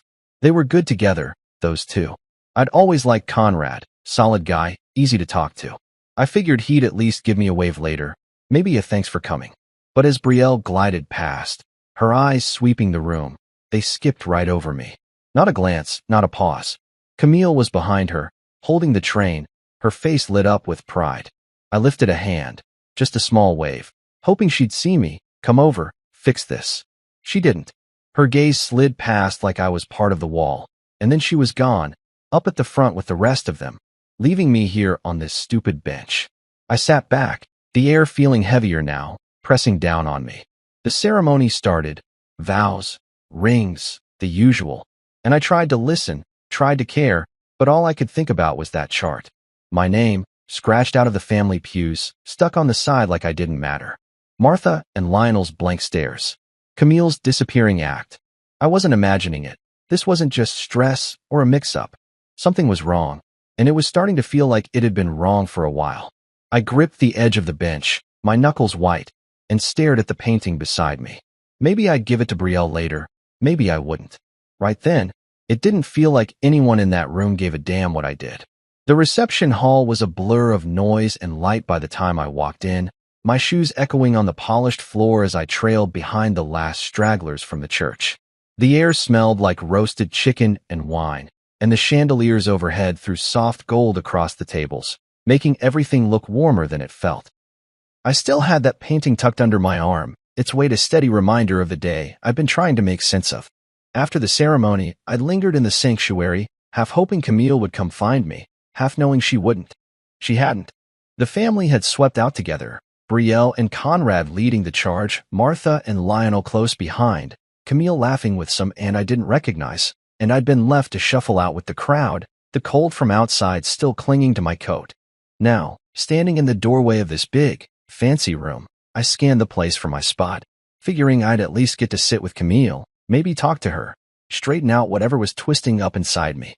The usher from earlier wasn't around, so I wandered toward the seating chart pinned up near the entrance, my stomach knotting tighter with every step. I found my name after a minute of squinting at the tiny print, Curtis Monroe, Table 12. Not the head table, not even close. I turned, counting the round tables draped in white cloth, and spotted mine shoved in the far corner, half hidden behind a pillar and a potted plant that looked like it had seen better days. I made my way over, weaving through clusters of guests who didn't spare me a glance, and dropped into my chair. The painting thudded onto the table next to me, rattling the water glasses. My table mates were already there, 3 strangers in stiff suits, probably distant cousins or plus ones, and a teenage kid with earbuds dangling from his neck, slouched so low he was practically under the table. They barely looked up when I sat down, just kept poking at their phones or staring into space. I leaned back, crossing my arms, and let my eyes drift to the head table up front. There was Camille, her blue dress catching the light as she laughed at something Conrad said, her head thrown back like she didn't have a care in the world. Martha and Lionel flanked her, all smiles, clinking glasses with the happy couple. I raised a hand, a small wave, hoping she'd see me over here in no man's land. She didn't. Her gaze slid right past, locking onto someone else in the crowd, and that hollow ache from the church crept back into my chest. I tried to shake it off, telling myself it was nothing, just wedding chaos, everyone too busy to notice me sulking in the corner. The band started up, some jazzy tune that got people clapping, and waiters buzzed around with trays of food. I grabbed a roll from the basket in front of me, tearing it apart more for something to do than because I was hungry. That's when I saw Nolan weaving through the tables, his lanky frame easy to spot even in the packed room. We'd been buddies back in college, before life pulled us in different directions, him into Conrad's circle, me into Camille's family. He was one of the few people here I actually knew, and relief hit me like a warm gust when he headed my way. "Hey, Curtis," he said, dropping into the empty chair next to me without asking. His tie was loose, his face flushed like he'd already had a drink or two. "Man, didn't expect to find you way over here. What's up with that?" I shrugged, forcing a grin. "Guess I'm the VIP of the back row," I said, keeping it light, though my voice felt tight. He laughed, but it was a nervous sound, and he wouldn't quite meet my eyes. We small-talked for a minute, whether, the ceremony, how Brielle's dress probably cost more than my car. Then he leaned in closer, his voice dropping low. "Hey, Curtis," he said, picking at the edge of the tablecloth. You probably already heard what they've been saying, right?" I froze, the roll halfway to my mouth. "Heard what?" I asked, my pulse kicking up a notch. His face went pale, like he'd just stepped into a trap he hadn't meant to set. Nothing," he stammered, backpedaling fast. "Forget it. I didn't say anything." He grabbed his glass, took a long swig, and stared hard at the band like they were the most interesting thing in the room. I set the roll down, my appetite gone, and leaned toward him. "Nolan, come on. What are you talking about?" I kept my tone even, but there was an edge to it I couldn't hide. He shook his head, still not looking at me. "Seriously, man, it's nothing. Just wedding gossip. You know how people get." But I didn't know, and the way he was acting fidgety, avoiding my stare, told me it wasn't nothing. I sat back, my mind racing. What they've been saying? Who's they? Camille's family? The guests? And why the hell would Nolan just spit it out?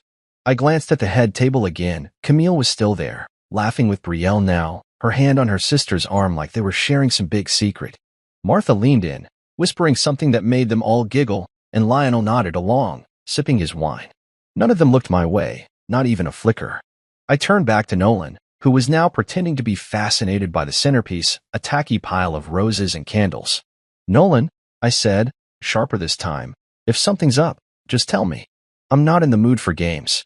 He flinched, finally meeting my eyes, and for a second, I thought he'd crack. But then he shook his head again, harder. "Look, Curtis, I shouldn't have said anything. It's dumb. Forget it, okay?" He stood up fast, nearly knocking his chair over, and muttered something about needing another drink before disappearing into the crowd. I watched him go, my hands clenching the edge of the table. The band played on, louder now, and the room filled with the clatter of plates and chatter, but all I could hear was that phrase looping in my head, what they've been saying. It wasn't just the seating chart, or Martha and Lionel ignoring me, or Camille acting like I didn't exist. There was something bigger, something I wasn't in on, and Nolan's slip had cracked the door open just enough to make me wonder.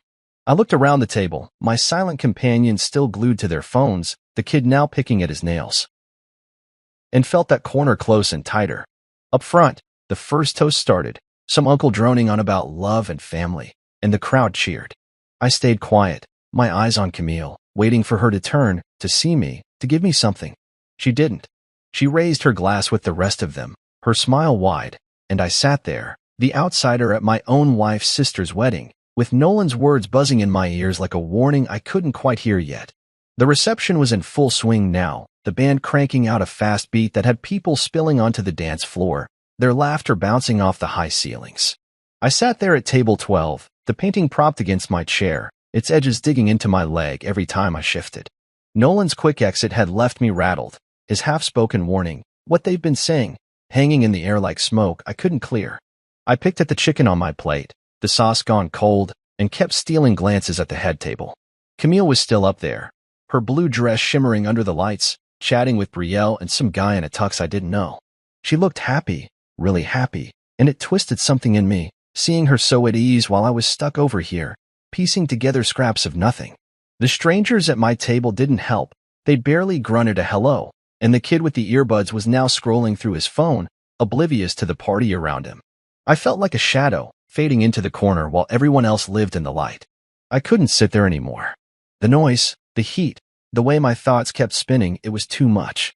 I pushed my chair back, the legs scraping loud against the floor, and grabbed my glass of water. "Be right back," I muttered to no one in particular, not that they cared. I needed air, or at least a break from watching Camille laugh like I didn't exist. The bar was across the room, tucked near a hallway that led to the service area, and I figured I'd grab something stronger, maybe steady myself before I tried talking to her. I wove through the crowd, dodging elbows and swaying couples, the painting still under my arm because I didn't trust leaving it behind. The bar was busy, guests lined up 3 deep, but I didn't care about the wait.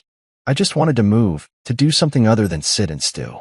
I found a spot near the hallway entrance, leaning against the wall, the cool plaster a relief against my back. The chatter faded a little here, muffled by the angle, and I took a slow sip of water, letting my eyes drift shut for a second. That's when I heard her, Camille's voice, sharp and clipped, cutting through the hum like a knife. It wasn't loud, but it was close, coming from just beyond the curtain that separated the hall from the service area. I froze, my glass halfway to my mouth, and tilted my head to listen. "He doesn't need to be part of this, Brielle," she said, her tone hard, the way it got when she was digging in on something. "Let him stay in the corner." My heart slammed against my ribs, the water sloshing in my hand. I edged closer, keeping my back to the wall, the curtain brushing my shoulder as I strained to hear. Brielle's voice came next, softer but firm. "He humiliated you, Camille. You're better off without him even being seen today." I stopped breathing, the words hitting me like a punch. Humiliated her? What the hell were they talking about? Camille answered, quick and low, "He still doesn't know we found out. Don't say anything. He'll leave eventually." The air went cold around me, my blood turning to ice as I pressed myself harder against the wall, trying to stay upright. I stood there, dumbstruck, the glass trembling in my grip. Found out what? What had I done to humiliate her?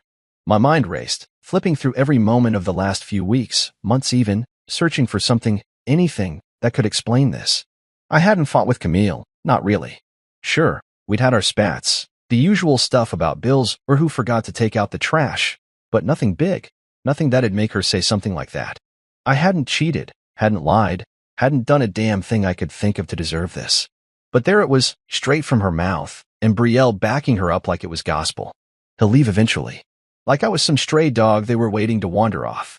I set the glass down on a nearby ledge, my hand shaking too hard to hold it, and leaned closer to the curtain, desperate for more, for anything that'd make this make sense. Their voices dropped lower, too quiet to catch every word, but I heard enough snippets about keeping it quiet and not ruining the day. Then footsteps, sharp and fast, like they were moving away. I pulled back, my breath ragged, and ducked behind the curtain just as a waiter bustled past with a tray of empty glasses. My head was spinning, a mess of questions and half-formed fears. Humiliated you. Found out. The corner. It wasn't just the seating chart or the cold shoulders. This was deliberate, planned, something they'd all agreed on without even telling me. I thought of Martha and Lionel ignoring me, Brielle's blank nod, Conrad turning away. They were in on it, whatever it was. My chest burned, a mix of anger and confusion, and I clenched my fists, the painting's frame biting into my arm. I wanted to storm out there, grab Camille, demand answers right in front of everyone. But I didn't. I couldn't, not yet. I needed to know more, needed to figure out what they thought I'd done. I slipped back into the main room, my legs unsteady, and made my way to the bar proper. The bartender slid me a whiskey without me even asking, like he could see I was a wreck. I took it, downed half in one gulp, the burn steadying me a little. The reception rolled on around me, people dancing, toasting, laughing like nothing was wrong. I watched Camille from across the room, back at the head table now, her smile bright as she clinked glasses with Brielle. She didn't look my way, didn't falter, didn't give a single hint of what she'd just said. I gripped the glass tighter, the whiskey sloshing against the sides, and tried to piece it together. Humiliation. Something they'd found out. Something bad enough to shove me into the corner, to erase me from their day. I hadn't done anything. I knew that, but they believed I had, and that belief was real enough to change everything. I finished the drink, the heat settling in my gut, and stared at the empty glass. Whatever this was, it wasn't over. I wasn't leaving, not yet. But I wasn't staying quiet either. Not anymore. The whiskey was still warm in my throat as I stood there by the bar, the reception swirling around me like a storm I couldn't step out of. The band had shifted to something slower, a crooning love song that made the couples on the dance floor sway closer, their shadows stretching long under the chandelier light. I barely noticed. My head was still ringing with Camille's words. He doesn't need to be part of this. He humiliated you. And Brielle's cold agreement, like I was some stain they could scrub out if they just ignored me hard enough. I set the empty glass down, my fingers leaving smudges on the rim, and pulled out my phone. I needed something solid, something to grab onto, because right then, everything felt like it was slipping away. The painting was still under my arm, its weight a quiet anchor, but it wasn't enough.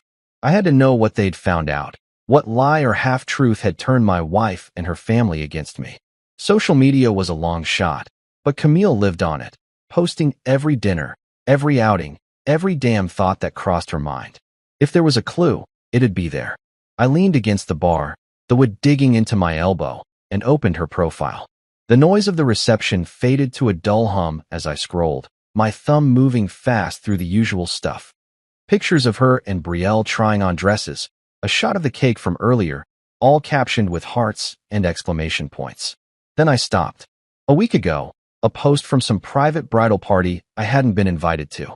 The photo was Camille, Brielle, and a few other women I vaguely recognized, all dolled up in a hotel suite, champagne glasses raised.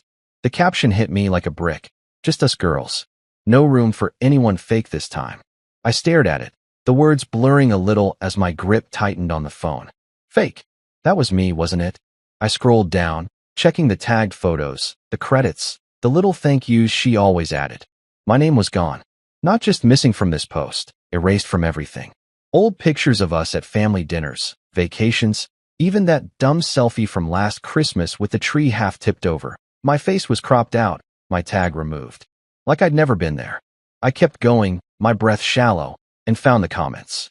Martha's jumped out first. So proud of our real family. No more distractions. You deserve peace, Camille. Real family. Distractions. Peace. Each word was a jab, sharp and deliberate, and I felt them stack up in my chest until it hurt to breathe. Lionel had liked it, of course, silent as ever, but his little thumbs up was there, same as always when Martha laid down the law. Brielle had chimed in too. Love you, sis. We're stronger now. Stronger. Like I'd been the weak link, the crack they'd finally sealed up. I scrolled back to the photo, staring at Camille's smile, wide, bright, the kind she used to give me when we were good. Now it was aimed at them, at this real family that didn't include me. My thumb hovered over the screen, part of me wanting to type something, call her out right there in the comments for everyone to see. But I didn't. I just kept staring, the whiskey souring in my gut as the truth sank in. They thought I'd cheated. On Camille. That's what this was, humiliation, fake, distractions. They'd built a whole story around it, and I was the villain. I hadn't cheated. Never even thought about it. Camille was my world, 6 years together, for married, through all the fights and late nights and stupid little compromises that make a life. I'd never given her a reason to doubt me, not once. But they believed it anyway, and they'd cut me out so clean it was like I'd never existed. I shoved the phone back in my pocket, my hand shaking, and looked across the room. Camille was on the dance floor now, spinning with Brielle, their dresses flaring out as they laughed. Martha watched from the head table, her face soft with pride, while Lionel sipped his drink, nodding along to the music. None of them saw me. None of them cared. I was a ghost to them, And that photo was the proof. My name scrubbed away. My place taken by this lie they'd all bought into. I grabbed the painting, my knuckles white around the frame, and turned back to the bar. I needed another drink, needed something to steady the rage building in me, but my legs wouldn't move. I just stood there, the song winding down, the crowd clapping, and felt the weight of it all settle on my shoulders. How had this happened? When? I racked my brain, trying to pinpoint the moment they'd turned, the thing that had flipped the switch. Was it something I'd said, something I'd done without realizing? I thought of Nolan's nervous dodge earlier. You probably already heard what they've been saying and cursed myself for not pushing him harder. He knew something, maybe everything, and I let him slip away. The band struck up again, louder this time, and I forced myself to move, shuffling back to the bar. The bartender slid me another whiskey without a word, and I took it, sipping slower now, letting the burn ground me. That photo kept flashing in my head. No room for anyone fake, and I couldn't shake it. They'd planned this, talked about it, decided I didn't belong long before today. The seating chart, the cold shoulders, Camille's words behind the curtain, it wasn't random. It was a campaign, and I was the enemy. I looked at the painting in my hands, the park scene I'd spent weeks getting right for Brielle. It felt pointless now, a gift for someone who'd already written me off. I set it down on the bar, leaning it against a stack of napkins, and rubbed my face hard, trying to think. Cheating. That's what they thought. But I couldn't have. I loved Camille, even now, even after all this. So where'd it come from? A rumor? A misunderstanding? Someone's lie? I needed to talk to her, needed to hear it from her mouth, but she was out there dancing, surrounded by people who'd already judged me guilty. I took another sip, the glass cold against my lips, and watched her twirl with Brielle, their hands locked tight. She didn't know I'd heard her, didn't know I was onto this. Part of me wanted to march over there, pull her aside, demand the truth right in front of everyone. But I stayed put, the whiskey keeping me steady, my mind churning. I'd find out what started this. I had to. Because whatever they believed, it wasn't real, and I wasn't going to let it bury me. The reception hall felt smaller now, the walls pressing in as the whiskey settled heavy in my stomach, its warmth doing little to ease the cold knot of anger and confusion twisting inside me. The band was still going, some upbeat number that had half the guests on their feet, clapping and swaying like the world hadn't just tilted under me. I stood by the bar, the painting leaning against a stool now, its brown paper wrapping creased from how tight I'd been gripping it. Camille's voice echoed in my head. He humiliated you. He still doesn't know we found out. And that photo, no room for anyone fake, burned behind my eyes every time I blinked. They thought I'd cheated. That was the only thing that made sense, the only explanation for the way they'd all turned on me. Martha's comments, Brielle's cold nod, Camille shoving me into the corner like I was trash she couldn't be bothered to deal with. But I hadn't. I'd never even looked at another woman, not in that way. So where the hell had this come from? I needed to figure it out, needed something concrete to hold onto before I lost my mind completely. I pulled out my phone again, the screen lighting up my face in the dim corner, and scrolled back through my text with Camille. Nothing stood out, no fights, no weird silences, just the usual back and forth about groceries and work and what time she'd be home. I went further, weeks back, searching for a crack, a hint, anything that might have sparked this. Then it hit me, a memory, sharp and sudden, from about a month ago. The fundraiser at her office, some fancy thing for charity with open bars and too many people in suits. I'd gone with her, mostly to keep her company, and it had been fine, boring speeches, decent food, the kind of night you forget as soon as it's over. Except for Dana. Camille's coworker, loud and pushy even sober, had gotten sloppy drunk by the end, stumbling around in heels she couldn't handle. She latched onto me at one point, her arm looped through mine, giggling too loud about nothing while I tried to steer her toward the exit. I'd gotten her into a cab, made sure she didn't puke on herself, and that was it. I'd gone back inside, found Camille, and we'd left. No big deal. Or so I'd thought. I froze, my thumb hovering over the screen, the pieces clicking together. Someone must have seen it, Dana clinging to me helping her out, and snapped a picture. A blurry shot, a bad angle, something that looked worse than it was. That had to be it. I could see it now, the photo making its way to Camille, maybe through a coworker or a friend, and her family jumping on it like hounds on a scent. Martha with her righteous fury, Lionel with his quiet nods, Brielle ready to back her sister up no matter what. They'd taken it and run with it, built this whole story about me cheating, humiliating Camille, betraying everything we'd made together. My chest tightened, a mix of relief and rage washing over me. Relief because I finally had something that made sense. Rage because they believed it without even asking me. 6 years with Camille, and she didn't even give me a chance to explain. She just swallowed it whole and cut me out. I needed proof, something to shove in their faces, to show them they were wrong. I opened my Uber app, my hands steady now with purpose, and scrolled back to that night. There it was, the receipt, time-stamped and clear, 10:47 p.m., a ride for Dana from the venue to her apartment, paid for on my account. I'd sent her off and gone back inside, back to Camille, within 10 minutes. No hotel, no late-night detour, just a quick drop-off and done. I screenshot it, the little digital lifeline glowing on my screen, and felt a grim satisfaction settle in. This was it, proof I hadn't done a damn thing wrong. I could show Camille, show all of them, and watch their story fall apart. But as I stared at the receipt, the satisfaction faded, replaced by something heavier. They should have known better. Camille should have known me better. After everything, years of late nights talking, building a life, promising each other forever, she let a single blurry moment erase all of that. And her family? They'd been waiting for an excuse to push me out, hadn't they? This was just the match they'd needed to light the fire. I texted her, short and simple. Can we talk? I hit send, watching the little delivered tag pop up, and waited. The band kept playing, the dance floor a blur of motion, but I stayed rooted, my eyes on the screen. No reply. Not even a flicker of those 3 dots that mean someone's typing. I glanced up, spotting her near the head table now, laughing with Conrad, her phone nowhere in sight. She wasn't going to answer. Not now, maybe not ever. I shoved the phone back in my pocket, my jaw tight, and grabbed the painting. The bar was too loud, too close, and I needed out. I pushed through the crowd, ignoring the elbows and half-spilled drinks, and stepped outside into the night. The cold hit me hard, the January air biting at my face, but it felt good, clean, sharp, something real after all the haze inside. I walked a few steps, my breath fogging in front of me, and stopped by a bench near the parking lot. The hall glowed behind me, music and light spilling out, but out here it was quiet, just me and the dark. I sat down, the bench icy through my pants, and stared at the painting in my hands. I'd made it for Brielle, spent weeks on it, thinking it'd mean something. Now it just felt like a joke, a gift for a family that had already decided I didn't belong. I set it beside me, leaning it against the armrest, and pulled out my phone again. The Uber receipt was still there, a tiny piece of truth in a mess of lies. I could go back in, find Camille, shove it in her face, demand she listen.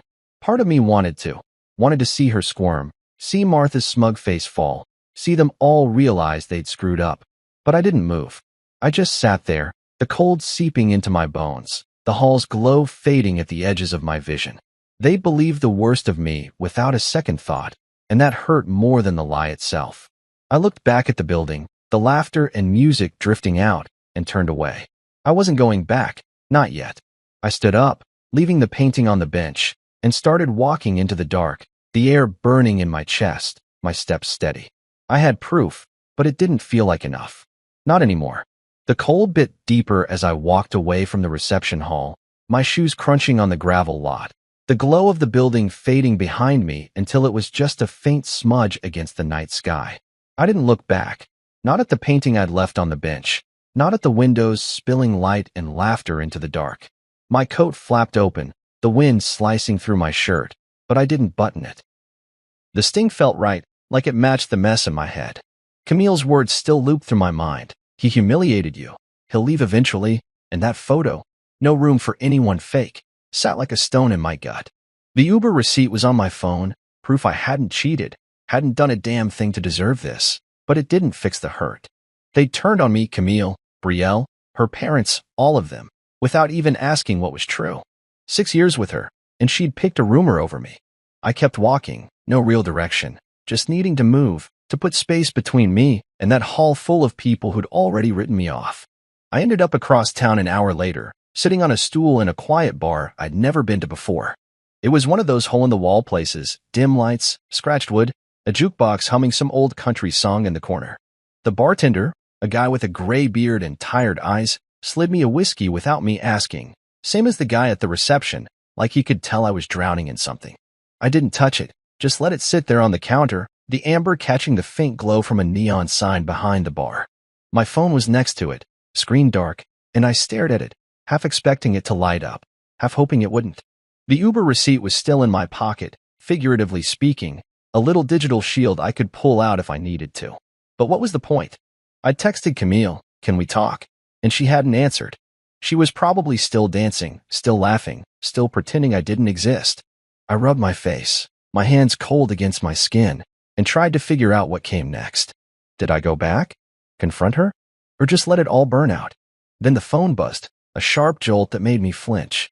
Her name flashed on the screen, Camille. I stared at it, my heart thudding hard, as it rang once, twice, 3 times. My thumb hovered over the answer button, but I didn't move. What would she say? Sorry? Some excuse about why she believed I'd cheated? Or maybe she'd double down, tell me it was my fault somehow. It rang again, the sound cutting through the low murmur of the bar, and I let it go. The screen went dark, then lit up again, Martha this time. I snorted, a bitter sound that made the bartender glance my way. Of course she'd call, probably to lecture me about ruining Brielle's day by walking out. I ignored it, same as Camille's, and took a sip of the whiskey, the burn steadying me a little. Then Brielle's name popped up, and I almost laughed. The whole damn family, lining up to fix what they'd broken, or maybe just to twist the knife deeper. I didn't pick up. I couldn't, not yet. A text came through a minute later, not from them, but from Nolan. I opened it, my fingers stiff from the cold I'd carried in with me. I told Camille the truth, it read. I showed her the security footage from the hotel. Dana tripped, and you helped her. I'm so sorry. Everything's unraveling now. I read it twice, the words sinking in slow, like water into dry ground. Security footage. Nolan must have been at that fundraiser too, must have seen what happened, tracked down the proof when he realized how bad it had gotten. Dana tripping, me catching her, helping her out, nothing more, just like I remembered. I leaned back on the stool, the whiskey glass cold against my palm, and felt something shift. Relief, maybe, but it was buried under too much else to feel clean. Nolan had told her, shown her, and now she knew. They all knew. The lie was dead, and I hadn't even had to lift a finger. I turned the phone off, sliding it face down on the counter, and took a deeper drink. For the first time all day, I smiled, a small, tired thing, but real. I sat there, the bar quiet around me, the jukebox switching to another slow tune. The bartender didn't ask questions, just refilled my glass when it got low, and I let the night stretch out. I thought about that footage, grainy, probably, but clear enough to show the truth. Dana stumbling, me steadying her, the cab pulling up. No kiss, no lingering, just me doing the decent thing. Camille had it now, and so did Brielle and Martha and Lionel. They'd seen it, and whatever they'd built up in their heads was crumbling. I wondered what they were saying back at the reception, Camille crying, maybe, or Martha trying to spin it into someone else's fault. Part of me wanted to call Nolan, thank him, ask him how it went down, but I didn't. I just sat there, the whiskey loosening the knot in my chest, and let myself breathe. They'd been wrong, and now they knew it. That was enough for now. The calls kept coming, Camille again, then Brielle, their names lighting up the screen every few minutes even with it off silent. I didn't answer. I couldn't hear her voice yet, couldn't deal with the apologies or the excuses or whatever she'd throw at me. I'd spent the day invisible, shoved aside, judged for something I didn't do, and I wasn't ready to let them back in just because they'd seen a video. The bartender raised an eyebrow as the phone buzzed again, but I waved him off. Family, I said, like that explained it, and he nodded, going back to wiping down the counter. I finished the second glass, the warmth spreading through me, and leaned my head back against the wall. Everything's unraveling now, Nolan had said. Good. Let it unravel. Let them sit in it, figure out what they'd done. I wasn't going back tonight, not to the reception, not to the house, not to Camille. I smiled again, wider this time, and closed my eyes. The bar's quiet hum wrapped around me, and for once, I didn't feel like a ghost. I felt like me. The bar's dim glow faded behind me as I stepped out into the night, the cold snapping me back to myself after the whiskey's haze. I'd stayed longer than I planned, letting the quiet and the drink settle me, but I couldn't sit there forever. My phone was still off, tucked in my pocket, and I wasn't ready to turn it on. Not with Camille's missed calls piling up, not with Nolan's texts still buzzing in my head. Everything's unraveling now. I hoped it was true, hoped they were scrambling back at that reception, choking on the truth after swallowing their lie so easy. But I wasn't going back to find out. Not tonight. I pulled my coat tighter, the wind cutting through the open collar, and started walking again. The streets were empty, just the hum of a distant car and the crunch of my shoes on the pavement. I didn't know where I was going until I saw the neon sign of a cheap hotel flicker up ahead. A squat, two-story place with peeling paint and a vacancy light blinking. Good enough. I checked in with cash, the clerk barely looking up from his magazine as he slid me a key. Room 14, upstairs, end of the hall. It smelled like stale smoke and bleach when I pushed the door open, the kind of place you don't stay unless you're running from something. I dropped my coat on the chair, the springs creaking under it, and sat on the edge of the bed. The mattress sagged, the blanket thin and scratchy, but it didn't matter. I wasn't here to sleep. Not yet. My head was too full, too loud with everything I'd heard, everything I'd figured out. The Uber receipt, the security footage, Camille's voice behind that curtain, they'd all crashed together, and I needed to sort it out, get it straight before I faced her or anyone else. I grabbed the notepad and pen from the nightstand, the paper yellowed and curling at the edges, and started writing. Not to her, not to them, to me. A record of this day, this mess, so I wouldn't forget what it felt like to be erased.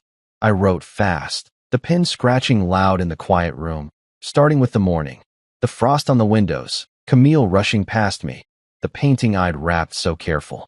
I put down how her parents hadn't said a word in the car, how the usher had stuck me on that side bench like I didn't belong.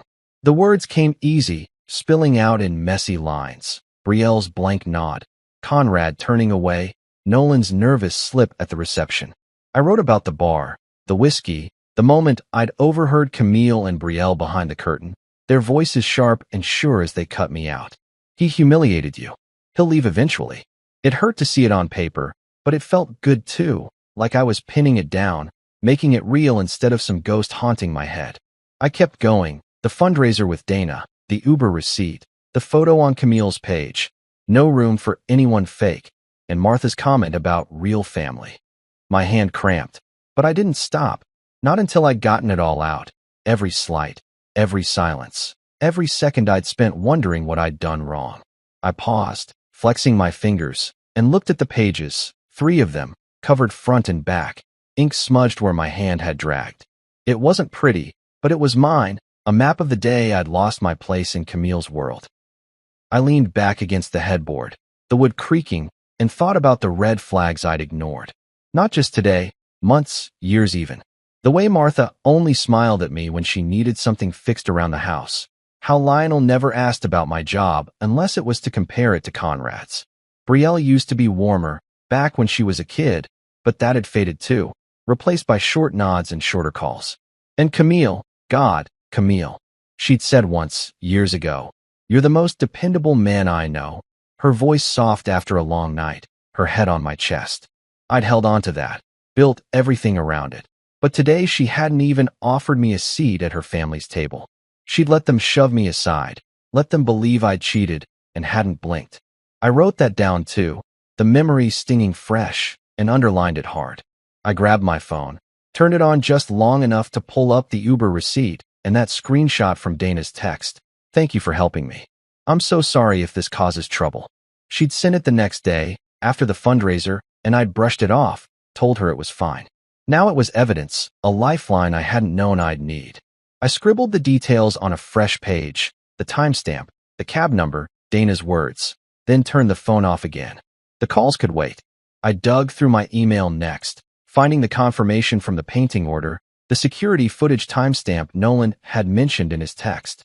I didn't have the video, but I wrote it down anyway. 10:47 p.m., hotel lobby, Dana tripping, me helping. It was all there, a stack of truth I could hold up against their lie. I tore the pages out, folded them with the screenshots, and slid them into my coat pocket. Then I emailed it all to Camille. Just the files, no message. Let her see it, let her sit with it. I wasn't begging for her to listen, not after today. The room was quiet now, just the hum of the heater kicking on, the faint drip of a faucet somewhere down the hall. I lay back on the bed, staring at the cracked ceiling, the pen still in my hand.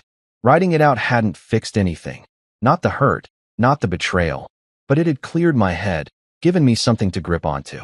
I thought about Camille opening that email, her face when she saw the receipt, the text, the proof I wasn't the man they'd made me out to be. Would she cry? Call again? Show up here if she figured out where I'd gone? I didn't know, and right then, I didn't care. I'd spent the day invisible, a ghost in her family's story, but this journal, these pages, was mine. I wasn't begging for their trust anymore. They'd lost mine, and I wasn't sure they'd ever get it back. I closed my eyes, the bed creaking under me, and let the cold of the room sink in. Tomorrow, I'd decide what to do. Tonight, I just wanted to rest, to hold on to the one thing I still had, myself. The hotel room felt like a cave that next morning, the thin curtains doing little to block the gray light seeping in from the Philadelphia sky.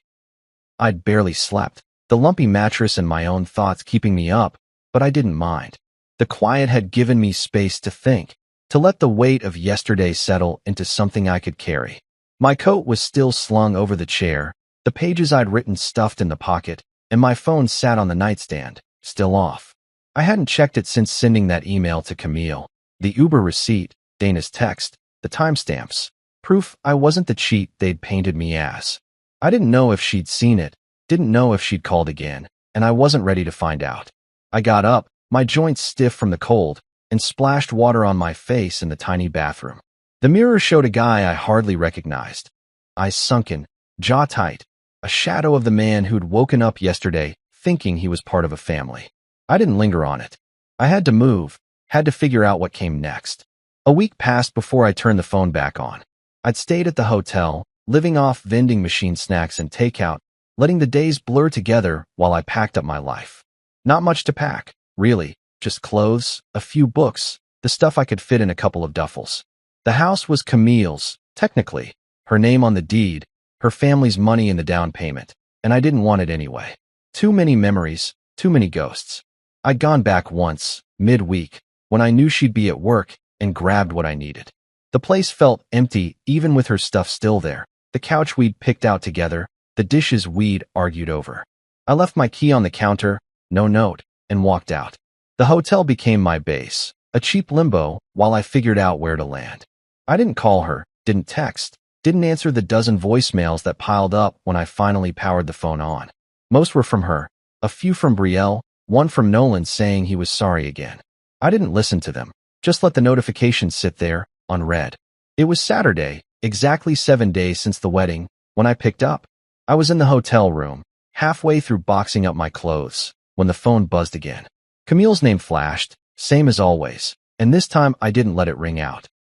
I don't know why, maybe I was tired of running, maybe I just wanted it over. I hit answer, holding the phone to my ear, and waited. Her voice came through low, broken, like she'd been crying for days. "Curtis," she said, tentative, like she wasn't sure I'd really picked up. I didn't say anything, just stood there by the bed, the open duffel at my feet. "I'm sorry," she went on, the words spilling out fast. "I believed them before believing you. I let them poison me." She paused, waiting for me to jump in, but I stayed quiet, my grip tight on the phone. The silence stretched, heavy and sharp, until she filled it again. I saw the email, the receipt, the text. I know now. I was wrong. We all were. Her voice cracked, and I could hear her breathing, quick and shaky, like she was fighting to keep it together. I didn't respond right away. I couldn't. The words I'd wanted to hear a week ago, "I know now. I was wrong," landed flat, too late to fix what they'd broken. I thought about that day, the frost on the windows, the painting I'd left behind, the way she laughed at the head table while I sat in the corner. I thought about her voice behind the curtain, cold and sure. "He humiliated you. Let him stay in the corner," and how she'd let her family build a wall between us without even asking me what was true. "Curtis," she said again, softer now, "please, come home." That's when I found my voice, low and steady, the anger gone but the hurt still there. "I was never welcome in your home," I said. "You just noticed when I left the chair empty." She made a sound, a sob, maybe, and started to say something else, but I didn't wait. I hung up, the click loud in the quiet room, and dropped the phone on the bed.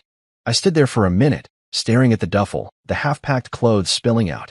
My chest felt lighter, like I'd finally let go of something I'd been holding too long. She knew the truth now, Nolan's footage, my proof, and it didn't change what she'd done. She'd chosen them over me, believed the worst without a second thought, and that wasn't something I could unsee. I finished packing, zipping the bag shut, and grabbed my coat. The pages I'd written were still in the pocket, creased and worn from a week of carrying them, but I didn't need to read them again. I knew what they said, knew what I'd felt, the sting of being erased, the slow burn of realizing I'd been fighting for a place that didn't want me. I slung the duffel over my shoulder and walked out, the hotel door banging shut behind me. The air outside was cold again, January still clinging to the city, but it didn't bite like before. It felt clean, crisp, like a fresh start. I headed for the train station, no real plan, just a ticket to somewhere new, maybe New York, maybe further. The platform was quiet, just a few people huddled against the wind, and I stood there, the duffel at my feet, watching the tracks stretch out into the distance. I thought about Camille one last time. Her broken voice, her too late sorry, and let it go. She'd have her family, her real one, and I'd have mine, me, my truth, the dignity I'd walked away with. The train pulled in, a low rumble that shook the ground, and I stepped on, finding a seat by the window. The city slid past as we moved, row houses, lights, the life I'd known, and I didn't look back. I wasn't erased anymore. I'd chosen this, chosen myself, and that was enough. The cold pressed against the glass, but inside, I was steady, my name mine again, intact.